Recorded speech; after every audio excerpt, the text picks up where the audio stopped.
Le président Trump déclare qu'un accord historique avec l'Iran pourrait être signé aujourd'hui, ouvrant le détroit d'Ormuz et mettant fin aux ambitions nucléaires des gardiens de la révolution islamique. Mais alors que Téhéran remet déjà en question l'annonce, l'accord verra-t-il vraiment le jour? Et s'il se concrétise, qu'y a-t-il vraiment dedans? Nous allons tout vous expliquer. Et ce qui reste un mystère dans le Jérusalem Minute d'aujourd'hui.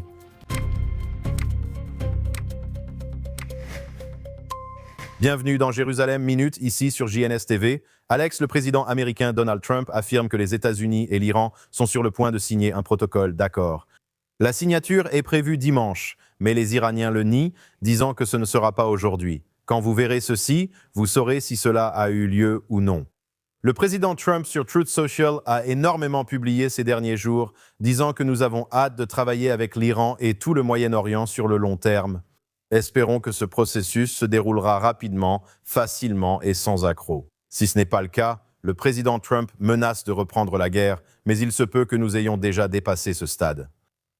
Eh bien, l'establishment israélien pense que Trump avance vers la signature d'un accord.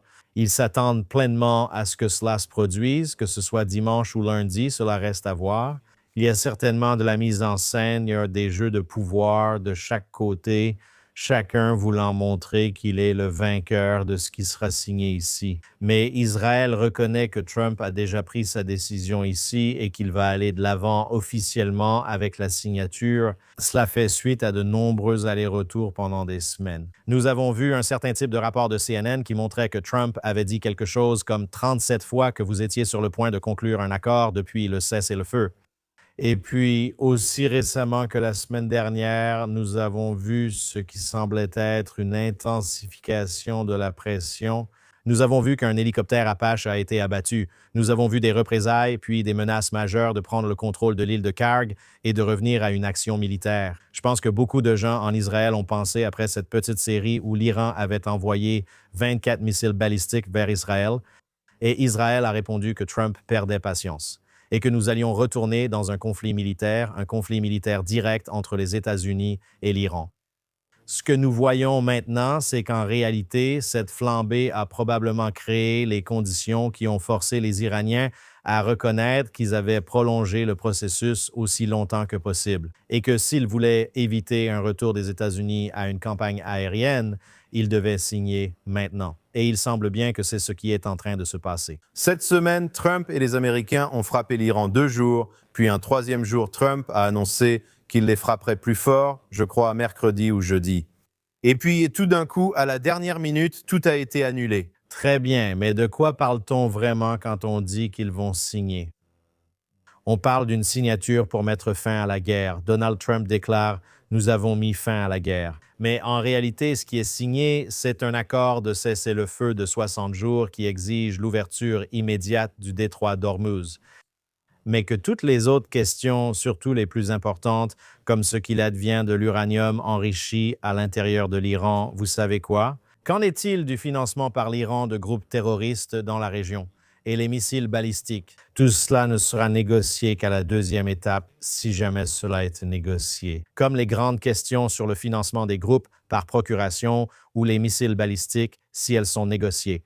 Nous savons que Donald Trump parle sans cesse de l'uranium enrichi. Donc, je suppose que cela fera partie des discussions pour ce qu'on appellera une 2e série de négociations.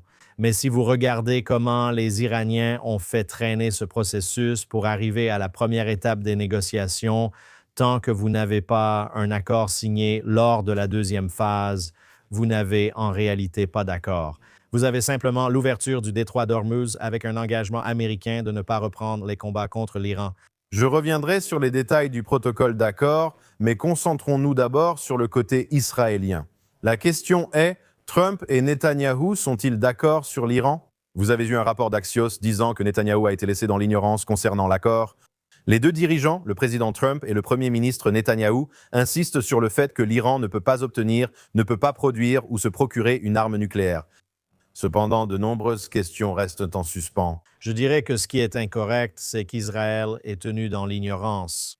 Le président et le premier ministre se parlent pratiquement tous les jours et vous pouvez être sûr que les plus hauts niveaux des administrations communiquent en permanence. Donc rien ne se passe sans que l'autre partie le sache. Encore un rapport sans source, c'est ce que vous dites. Bien, Axios. Bien sûr.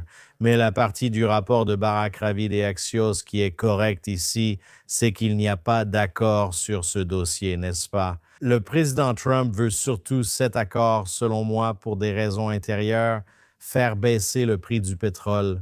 Arrivé au week-end du 4 juillet, la fête d'anniversaire des 80 ans de Trump. Coupe du Monde, aller aux élections de mi-mandat avec un accord sans que cette guerre ne s'éternise. Il veut dire, je vous avais dit que c'était une campagne, pas une guerre sans fin, ni une de ces guerres éternelles. Mais pour Israël et Netanyahou, ils ne sont pas satisfaits de l'accord. Ils pensent que tant qu'il y a de l'uranium enrichi sous terre, l'Iran n'est plus qu'à un pas de se doter de l'arme nucléaire. Et en Israël, on pense que, vous savez, quand on veut, on peut. De la même manière que l'Iran a développé son programme nucléaire jusqu'à ce stade, en utilisant des installations secrètes, qu'il pourrait déjà exister d'autres installations secrètes ou que l'Iran développera d'autres installations secrètes afin d'enrichir cet uranium. Il y a donc une conviction que la menace existentielle demeure toujours. Non seulement cela, vous savez, parce que vous êtes entré en conflit direct avec l'Iran, et ce n'était pas seulement Israël, c'est aussi les États-Unis. Vous avez en fait rapproché les Iraniens de leur désir de se précipiter vers la nucléarisation parce que c'est leur ultime moyen de dissuasion, n'est-ce pas? C'est l'arme ultime. Donc le sentiment en Israël est qu'ils ont effectivement fait beaucoup de choses pendant ces 6 semaines. Mais tant que ce régime est toujours en place, tant que l'uranium enrichi est là, ils ne croient pas que les Iraniens, comme le dit Trump, ne veulent plus d'armes nucléaires.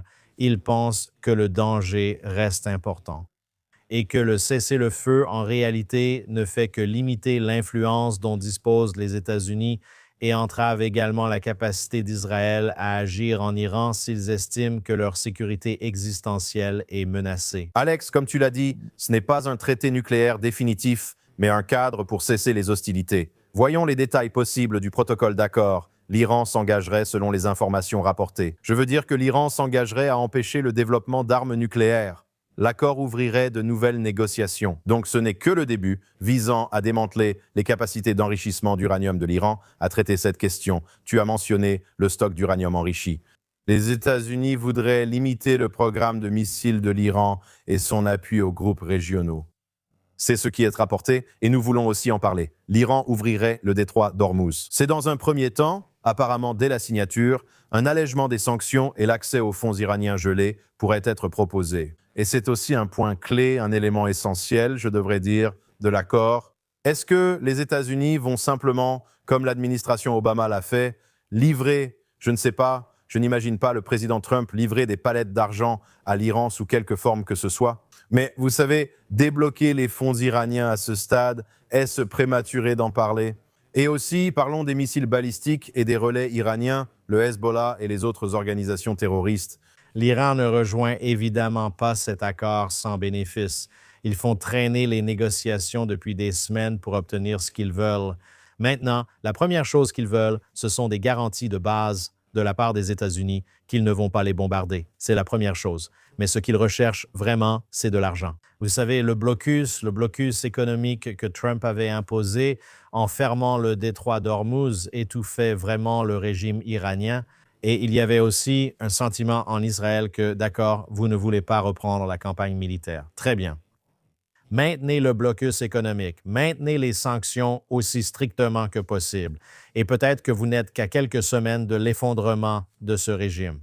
Beaucoup de gens disaient que l'économie iranienne était littéralement à l'agonie et que si l'économie s'effondrait complètement, alors cela aurait pu annoncer un retour du mouvement de protestation et la possibilité d'un changement de régime, ce qui était clairement l'objectif d'Israël, car le sentiment en Israël est que si on parvient à un véritable changement de régime, alors on travaillera avec des dirigeants qui, lorsqu'ils disent que l'Iran ne veut pas d'armes nucléaires, Israël pourra les croire. Parce que là, il s'agirait d'un régime différent, un régime qui voudrait revenir dans la communauté des nations.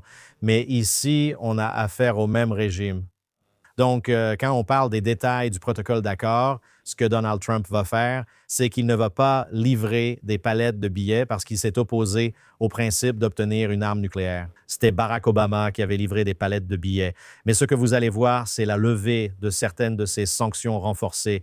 Nous avons déjà eu des informations cette semaine indiquant que les Émirats arabes unis, qui détenaient jusqu'à 10 milliards de dollars qui auraient autrement été transférés à l'Iran, pourraient libérer ces fonds. Et vous pourriez voir d'autres pays de la région, y compris le Qatar, envoyer des fonds à l'Iran, que ce soit sous forme de prêts, de dons ou autres. Donc, l'argent est fongible et il peut circuler d'un endroit à l'autre. Ce que vous allez probablement voir ici, c'est que, premièrement, l'Iran peut recommencer à vendre du pétrole. C'est donc un afflux majeur de capitaux et de ressources avec lesquels l'Iran peut travailler, alors qu'il n'a pas vraiment pu le faire pendant cette longue période de guerre jusqu'à cette négociation. La deuxième chose, c'est que des fonds provenant d'autres endroits seront probablement disponibles. Ils vont affluer en Iran, mais on parle d'un afflux majeur de milliards de dollars dans le régime. Et évidemment, la question est, qu'est-ce qu'ils vont en faire? D'un côté, bien sûr, il y a des reconstructions à faire. Il y a eu beaucoup de destruction en Iran pendant ces 6 semaines de campagne, mais il y a aussi ces relais armés. Vous avez en particulier le Hezbollah et les Houthis d'un côté, et puis il y a aussi potentiellement la course de l'Iran vers l'arme nucléaire. Je reviendrai sur le Hezbollah bientôt, car il continue de tirer à la frontière nord d'Israël selon nos informations. Nous évoquerons aussi le Liban. Mais la question de l'uranium, selon Axios, encore une fois, le président Trump a accepté qu'une option pour résoudre l'impasse sur l'uranium iranien soit de diluer le stock à l'intérieur de l'Iran sous la supervision des inspecteurs de l'ONU. Et nous avons vu par le passé à quel point les inspecteurs de l'ONU ont été absolument soit incompétents, soit incapables de gérer le programme nucléaire iranien. Pourquoi croire que ce sera différent cette fois ? Eh bien, vous savez, je ne suis en aucun cas un expert en enrichissement de l'uranium, mais si vous parliez auparavant de retirer cela, de l'extraire du pays, vous savez, avec les États-Unis et la Chine étant les seuls pays, comme Trump l'a dit à plusieurs reprises, à avoir la technologie nécessaire pour pouvoir l'extraire. Maintenant, vous parlez et nous ne connaissons pas la fiabilité de ces rapports, mais s'il s'agit de le diluer, vous savez, je ne sais pas comment se passe la dilution de l'uranium enrichi, d'accord? Mais je suppose que c'est une sorte de processus inverse du mélange qui est ce qui l'enrichit. Mais ce que cela signifie, c'est qu'il est toujours là. Et de la même manière que vous commencez avec un lot d'uranium, c'est un peu comme faire de la pâte, non? Vous prenez la farine et l'eau, puis ça va dans un mixeur. Et au début, c'est très grossier.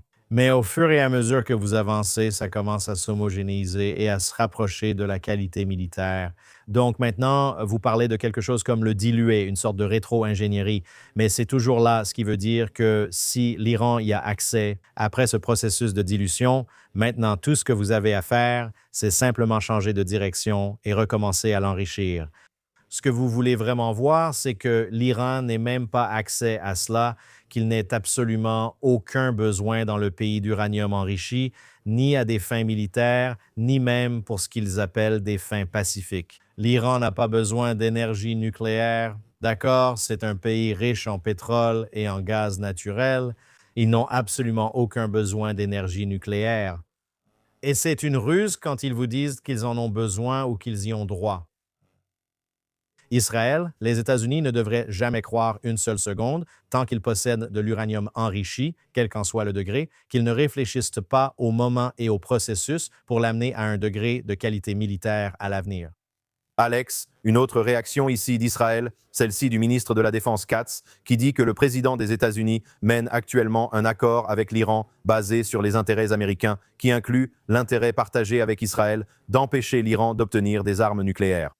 Katz a déclaré que nous attendons de lui le respect de ce principe et d'autres concernant les missiles et les groupes terroristes par procuration. Israël a souligné à de très nombreuses reprises qu'il faut s'occuper de leurs missiles, du Hezbollah, du Hamas, des Houthis et de toutes les autres organisations terroristes que l'Iran soutient depuis des années. Eh bien, je pense que ce que dit Katz est très important, à savoir que l'Amérique dirige un accord fondé sur ses propres intérêts, n'est-ce pas? Il est clair que ce n'est pas dans l'intérêt d'Israël. Si c'était dans l'intérêt d'Israël, il n'y aurait pas d'accord en ce moment. Donc, toute personne qui dit que Netanyahou contrôle le président des États-Unis, je pense que cet accord de cessez-le-feu montre que le président est chargé de garantir les intérêts américains. Quand cela sert les intérêts israéliens, ces deux alliés ont montré qu'ils savent collaborer. Vous avez vu comme ils ont bien collaboré 6 semaines pour bombarder les sites nucléaires iraniens. Maintenant, je crois qu'Israël est dans une bien meilleure position d'un côté à la suite de tous ces bombardements. On ne peut pas dire que cette campagne de 6 semaines a été inefficace. Elle a été absolument efficace. En fait, cela a touché toutes les installations nucléaires connues. Cela a frappé une grande partie des missiles balistiques iraniens, pas seulement les stocks, mais aussi les sites où ils en produisaient plus. Donc, au niveau de la sécurité, en ce qui concerne une menace immédiate, c'est certain, la menace est réduite. Sans parler du fait que vous concluez cet accord et du fait qu'un deuxième accord doit être négocié. Cela, je pense, réduit considérablement l'immédiateté d'une menace de l'Iran contre Israël. Donc ça, c'est certain. Mais en même temps, malgré tout, parce que la situation, je suppose que le mot est embrasé ou a tellement escaladé que, vous savez, il n'y a plus de tabou, il n'y a plus de ligne rouge qu'on sait ne pas pouvoir franchir. Donc, je pense vraiment que le travail n'est pas terminé ici. Je trouve aussi intéressant ce que Kat a dit dans la seconde partie de cette citation. Il a dit qu'Israël doit s'assurer qu'à l'avenir, nous continuerons à avoir la capacité d'agir de manière indépendante pour empêcher l'Iran d'acquérir des armes nucléaires. Le premier ministre Benjamin Netanyahou et moi avons ordonné à l'armée israélienne de se préparer en conséquence. Vous savez, il est très important de comprendre que ce protocole d'accord qui est signé l'Est entre l'Amérique et l'Iran, C'est ça. qu'Israël n'est en aucun cas partie à cet accord. Maintenant, il est certain que le président des États-Unis peut exercer une influence considérable sur Israël. Et le président des États-Unis ne serait pas content si Israël allait bombarder l'Iran demain. Et Israël ne va pas bombarder l'Iran demain. Cependant, si à un certain moment, disons qu'il devient de notoriété publique, que l'Iran développait une nouvelle installation nucléaire quelque part, que ce soit le président Trump qui soit au pouvoir ou que nous soyons après le mandat du président Trump, Israël n'est pas parti à cet accord. Et nous l'avons vu à maintes reprises, Israël a été prêt à agir selon ses propres intérêts stratégiques. Et je m'attends certainement à ce que si Israël estime que l'Iran prend des mesures qui affectent la sécurité existentielle de l'État d'Israël, le premier ministre n'hésitera pas à agir. En temps normal, nous parlerions sûrement davantage des élections à la Knesset en Israël, toujours prévues pour octobre ou plus tôt, mais la guerre occupe l'attention. Et la question est de savoir comment cette situation, avec l'accord à signer, le protocole d'accord, va impacter le Premier ministre Netanyahou sur le plan intérieur. Nous avons eu Yair Lapid, bien sûr, de l'opposition, qui a critiqué le Premier ministre ce week-end. Les élections approchent à grands pas, Alex. Comment cet accord va-t-il impacter le Premier ministre? Je peux vous dire comment les médias israéliens présentent cela actuellement comme une grande défaite pour le premier ministre Netanyahou. La presse israélienne présente essentiellement la situation comme si Netanyahou avait perdu le soutien du président Trump. Vous savez, et ce qu'ils cherchent à faire là-bas, c'est d'éliminer tous les acquis ou d'ignorer tous les acquis de là, parce que vous aviez. Quel a été potentiellement le plus grand accomplissement diplomatique de l'histoire de l'État d'Israël? Le fait que les États-Unis aient bombardé le réacteur nucléaire de Fordo en juin dernier pendant cette guerre de 12 jours.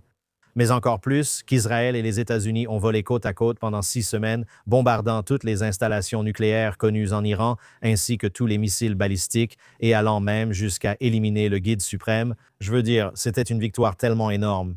Et c'est incroyable de voir comment la presse israélienne essaie maintenant de transformer cette victoire en défaite, en affirmant que c'est, vous savez, vraiment la fin de l'influence de Netanyahou.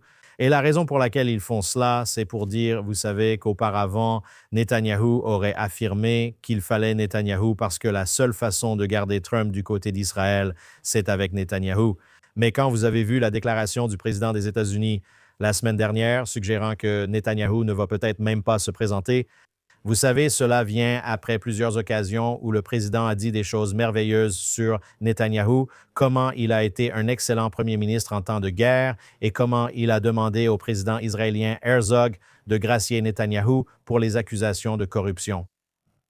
Quand vous voyez maintenant que Trump dit, d'accord, pour la première fois, j'agis dans un intérêt qui est un intérêt américain, que je comprends spécifiquement ne pas être l'intérêt israélien, et je fais explicitement ce que je sais que le premier ministre Netanyahou ne voudrait pas que je fasse. Vous savez, il envoie un signal et la presse israélienne ici capte ce signal et dit, devinez quoi? Vous savez, Netanyahou a déjà accompli tout ce qu'il pouvait. Maintenant, Trump commence peut-être à s'enlacer.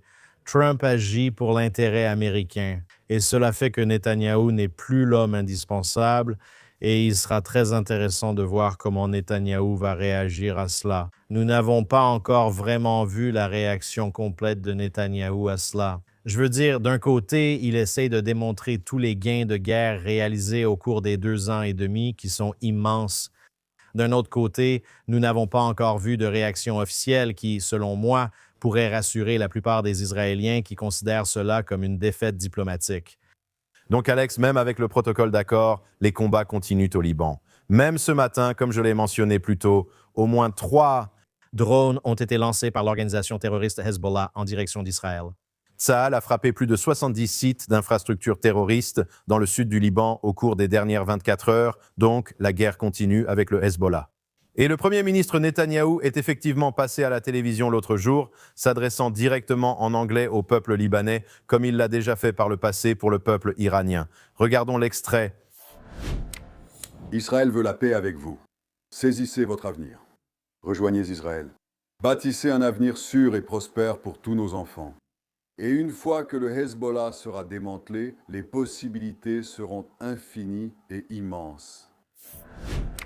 Alors, Alex, la guerre fait toujours rage à la frontière nord d'Israël.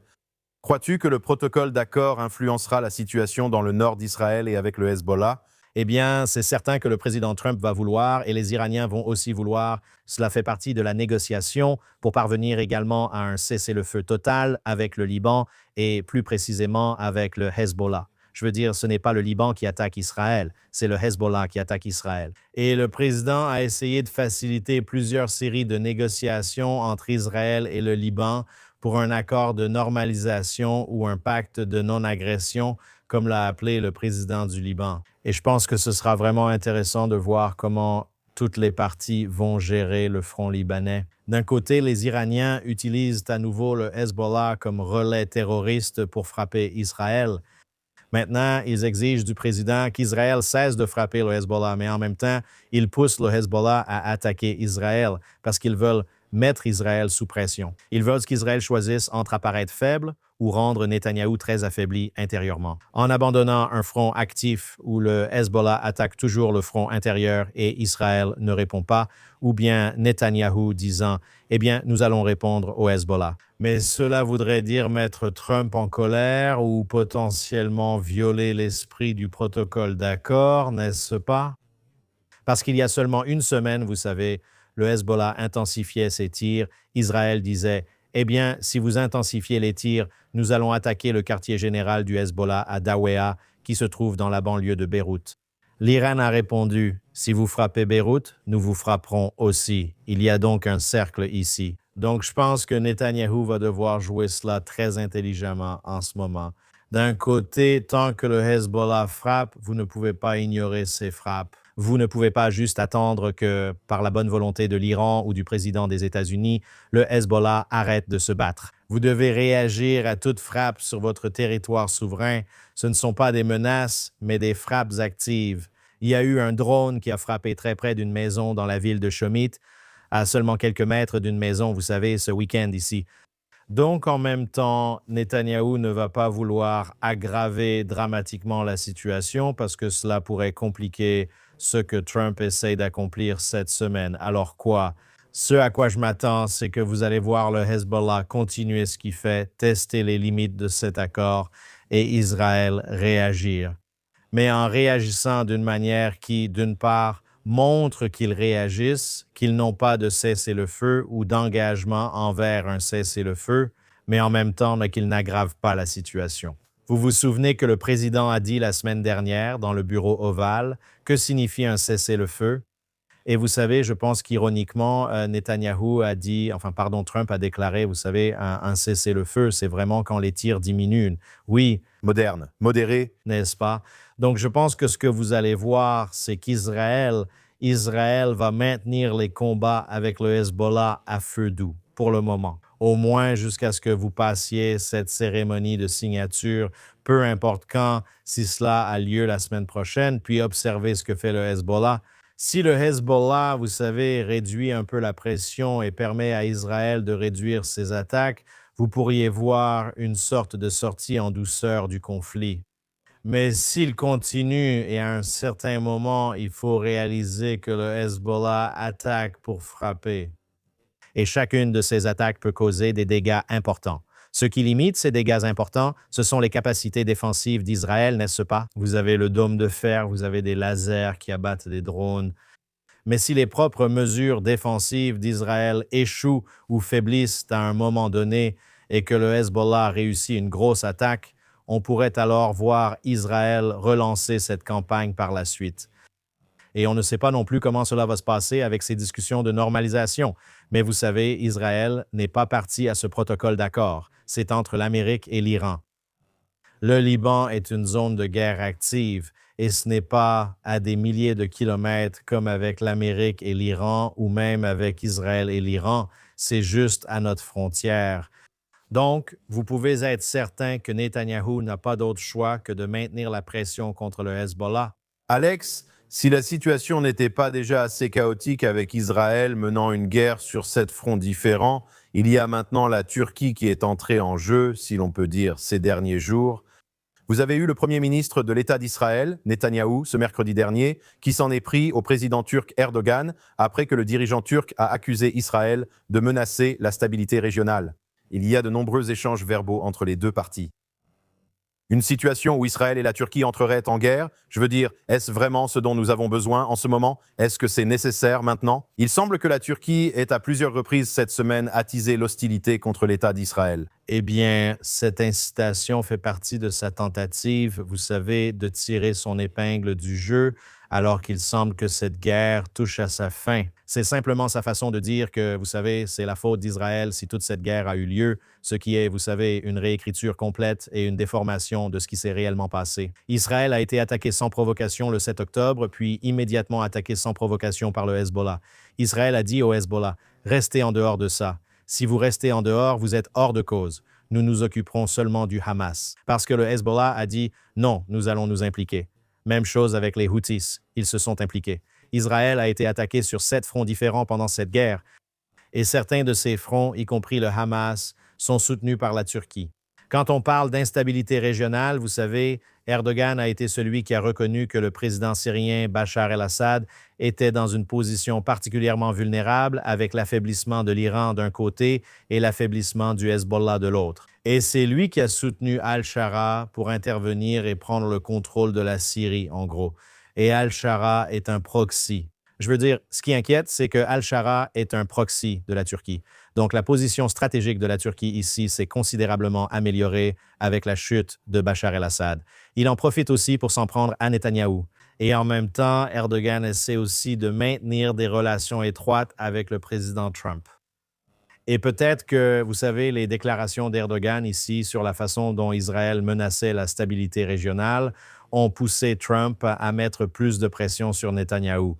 Donc, il y a toute cette dynamique régionale.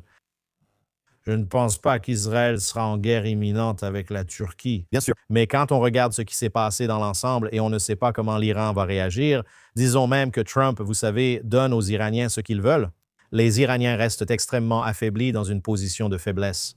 Leurs groupes alliés ont été affaiblis. Leur économie a été affaiblie. La quantité de missiles balistiques qu'ils possèdent a diminué. Leurs installations nucléaires, vous savez, ont toutes été endommagées. L'Iran est toujours comme un animal blessé ici, même si Donald Trump leur tend une bouée de sauvetage. Et nous ne savons pas ce qui va se passer, mais ils ne sont certainement plus l'hégémonie régionale qu'ils aspiraient à être avant le 7 octobre, et cela crée un vide. Et qui veut combler ce vide? eh bien, on voit cette nouvelle alliance des frères musulmans, c'est le Qatar, c'est la Turquie et c'est potentiellement l'Égypte.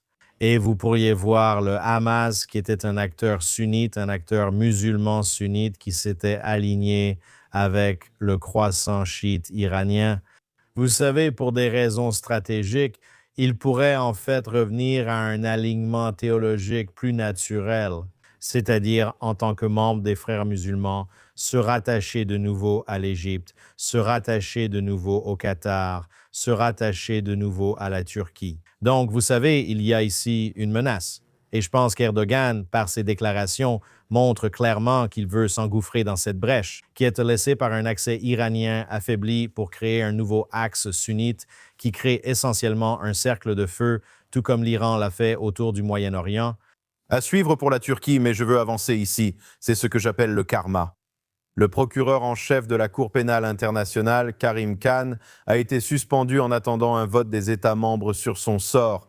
L'organe directeur de la Cour déclare cela à la suite d'une enquête sur des accusations de harcèlement sexuel portées contre lui. Karim Khan est celui qui a délivré des mandats d'arrêt contre le Premier ministre Netanyahou et l'ancien ministre de la Défense Galland en lien avec la guerre entre Israël et le Hamas. Donc ici, ce procureur s'est retourné contre l'État d'Israël, notre Premier ministre, notre ministre de la Défense, et il a maintenant sa propre bataille judiciaire, n'est-ce pas? Eh bien, je ne dirais pas que c'est le karma. Je pense qu'il reçoit simplement ce qu'il mérite. Mais vous savez, ces accusations d'inconduite sexuelle étaient déjà connues avant que Karim Khan n'émette les mandats d'arrêt contre Netanyahou et Galland. Et donc, si vous y réfléchissez, ce type Khan allait être suspendu à un moment donné à cause de ces allégations. Je ne sais pas quand exactement. Vous savez, je ne suis pas au courant de ce à quoi ressemblaient ces enquêtes. Mais tout à coup, vous voyez que la pression sur Khan augmente à cause de ces allégations d'inconduite sexuelle. Alors, qu'est-ce que Khan fait? Et il avance rapidement les accusations contre Netanyahou et Golan, même sans aller plus loin. Et il refuse l'invitation israélienne de venir enquêter lui-même sur ce qui se passe réellement à Gaza. Khan dit « Je n'ai plus de temps ». Vous savez donc ce que je dois faire pour inverser la pression contre moi, c'est faire ce que toute la communauté internationale attend de moi, c'est-à-dire émettre ces mandats d'arrêt contre Netanyahou et Golan. Donc d'un côté, il essaie de distraire. En même temps, il n'a rien à perdre. Ce sera son dernier acte. Alors, quel sera son héritage? Son héritage sera-t-il d'être celui qui a été accusé de mauvaise conduite sexuelle ou sera-t-il celui qui a délivré le mandat d'arrêt contre Netanyahou? Donc, quand tout cela a commencé à être révélé, Karim Khan, je pense, de la manière la plus corrompue possible, a simplement avancé ses mandats d'arrêt contre Netanyahou et Golan. Et je pense que la grande question est, vous savez, si vous commencez à faire le calcul et que vous réalisez ce qui s'est passé, et que vous n'avez en fait pas eu un processus équitable qui s'est déroulé. Ce que nous savions tous à la Cour pénale internationale, c'est, vous savez, est-ce que le prochain procureur pourrait-il annuler les mandats d'arrêt pour Netanyahou et Golan? Et est-ce que c'est quelque chose que, vous savez, quand le président Trump demande au président israélien Isaac Herzog d'abandonner les charges ou de gracier Netanyahou, là où vous aimeriez vraiment voir Netanyahou être aidé par le président, ce serait de forcer la Cour pénale internationale, d'une manière ou d'une autre, à abandonner les charges contre Netanyahou. Pendant ce temps, ce que nous voyons, c'est que la Cour pénale internationale envisage potentiellement d'ajouter de nouvelles charges. Il y a eu des rapports, il y a seulement quelques semaines, selon lesquels la Cour pénale internationale enquête et envisage de délivrer des mandats d'arrêt contre le ministre des Finances Bezalel Smotrich, n'est-ce pas? Donc, si vous n'arrivez pas à une situation où ces mandats d'arrêt sont révoqués, vous êtes en gros au sommet d'une boule de neige. Et vous pourriez voir beaucoup d'autres mandats d'arrêt arriver contre des Israéliens, contre des ministres israéliens, contre des généraux israéliens et même potentiellement contre des soldats israéliens, contre des soi-disant colons, surtout ceux qui sont sur les hauteurs. Donc, vous savez, je pense que c'est une situation vraiment dangereuse. Et ce que cela montre, c'est que Karim Khan a été compromis tout le temps. Et donc, oui, maintenant, il est suspendu, mais voyons ce qui se passe après cela. oui, il a clairement été compromis. Nous verrons quelles mesures ils prendront ensuite. Et Alex, sans doute la nouvelle majeure de la semaine, c'est que nous arrivons à la dernière ligne droite avant le deuxième sommet annuel de la politique internationale du JNS qui se tiendra ici à Jérusalem, capitale éternelle de l'État d'Israël et du peuple juif. Cela commence dans une semaine, dimanche prochain, une conférence de 3 jours. Il y aura tellement d'intervenants importants, du plus haut niveau, vraiment une programmation incroyable. J'y ai jeté un œil ce matin. Que se passe-t-il? L'événement est dans moins d'une semaine. Eh bien, je dirais qu'il y a à peine quelques jours, nous n'étions même pas sûrs que la situation sécuritaire nous permettrait d'organiser la conférence. Souvenez-vous, là, nous avons mentionné plus tôt que l'Iran a lancé 24 missiles balistiques la semaine dernière. Oui. Vous savez, Israël préparait une campagne de représailles massive. Donc, cela aurait pu replonger Israël et les États-Unis dans un conflit militaire qui aurait duré des semaines. Ici, il est maintenant clair, avec l'annonce dont nous parlions au début de l'émission, que Donald Trump veut signer ce protocole d'accord avec l'Iran, que les choses vont être calmes, au moins pour la semaine prochaine. Donc, tout avance à plein régime. Le commandement du front intérieur, l'aéroport est ouvert. Vous savez, nous pensons que nous pouvons et allons organiser cette conférence.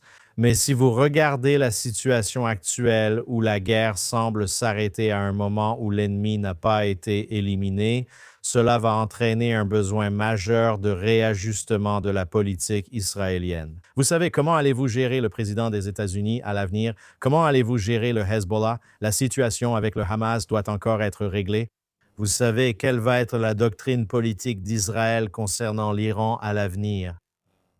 Et puis aussi aborder les autres questions comme les efforts diplomatiques d'Israël en Europe, sur d'autres fronts diplomatiques, y compris l'Inde, l'Asie du Sud-Est, l'Afrique, l'Amérique latine.